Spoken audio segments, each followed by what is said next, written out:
Go back in time about 40 years and the Rusty Nail in Sunderland was one of the places to go in the Valley to hear great music. Fat, the Ramones, Stevie Ray Vaughan, Clean Living, and James Brown all played there, among many others.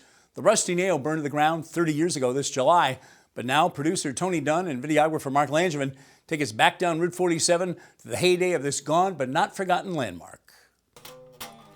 The Rusty Nail on its dusty trail. Route 47, there's a little bit of heaven.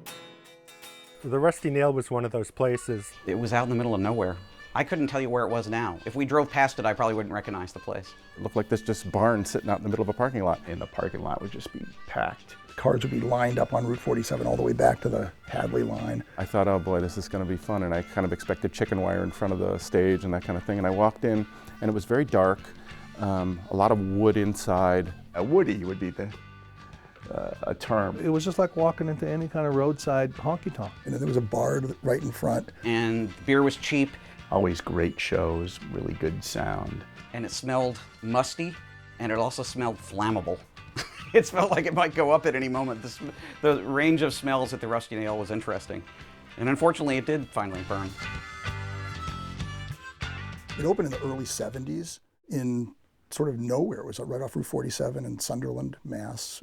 I've embarked on a project where I'm cataloging all the local concerts. The first concert that I have for the Rusty Nail is Bob Adrian on February 14th, 1972. And it says formerly the Meadow Inn. In the beginning was the Meadows. It was a restaurant. Ed Steffen, Jack Dunne, and Kathy Steffen, I believe, were the three people. I guess they closed the kitchen there at some point and just decided to do only music. It was always a pleasure to play there. You had this nice stage to play on, great sound. We played the Nail, first of all, it's kind of fuzzy, because it was the 60s and 70s, but we played there at least once a month in the beginning. I probably saw Fat, Clean Living, Real Tears many, many times. I remember seeing NRBQ at the Rusty Nail and just being totally knocked out. We played with NRBQ there one night, and people were literally climbing up to the second floor windows. Saw King Sunny Ade and his African Beats 17-piece band, Orchestra Luna. Tom Waits was there, Warren Zevon, the Neville Brothers. We played there with Lydia Pence and Cold Blood, which was just took the paint off the walls in that place. The Poussette Dart Band was there, James Cotton, Les McCann. The older musicians were always the best ones to deal with because they were bothered the least by anything. And they were just fun to be around. And they knew everybody, so they had great stories. John Lee Hooker. I remember George Carlin, the comedian, was there a couple times. Just an amazing array of artists from all different kinds of music. We played there with the Ramones. They took your face off, those guys did. They were a great rock band. I had a great view of Joey Ramone holding up the Gabba Gabba Hey sign. The band finished their sound check and loading in, and they were asking, where do we go to eat? They learned about Demos, and that's where they ended up. And I'm sure there were people who walked into Demos that night just expecting that they were going to get a cheeseburger or something, and there were the Ramones. It was probably a pretty wacky experience. It felt like the 70s kind of washed into things too, because they had a lot of the blues artists, James Brown. Definitely one of my most favorite moments, if not my most favorite, was seeing James Brown there. And I can remember James Brown dropping to his knees and getting the cape put on him. And it was just remarkable to see James Brown in Sunderland. I think that the Rusty Nail changed with the changing times. And in the early 80s, we did a handful of shows, including the Buzzcocks, 999, the Dead Kennedys. I remember the crowd was very new wave back then. Lots of very short haircuts and skinny ties. It was the beginning of the ability to be able to see new wave and alternative bands in the Valley. I don't think people realize just how vibrant a music scene the Valley was back then. Yeah, the idea that you saw a James Brown or Ramones in the middle of nowhere in a wooden shack, it's mind-blowing. I remember hearing that the Nail burned down, and I felt really, really bad about it.